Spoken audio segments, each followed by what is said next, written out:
তুমি জানো ভয় কাকে বলে? ভয় মানে মাদারা একা দাঁড়িয়ে আছে আর হাজারো সিনবি কাঁপছে। সে ছিল এমন এক মানুষ যার চেহারায় ছিল মৃত্যুর ছাপ, কিন্তু হৃদয়ে ছিল শান্তির নকশা। কিন্তু সেই শান্তি ছিল ভয়ঙ্কর। মাদারার চোখ শুধু একটা কথাই বলে, আমি যুদ্ধ করতে আসিনি, আমি শেষ করতে এসেছি যুদ্ধকে।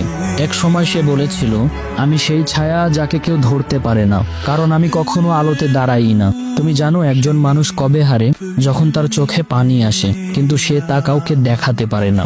মাদারা হেরেছিল না শক্তিতে না, সে হেরে গিয়েছিল ভালোবাসার কাছে।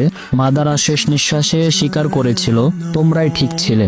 আমি শুধু চেয়েছিলাম এমন এক জগৎ তৈরি করতে যেখানে আমার ছোট ভাইগুলো মরবে না, তারা আবার হাসবে। কিন্তু আমি ভুল পথ বেছে নিয়েছিলাম।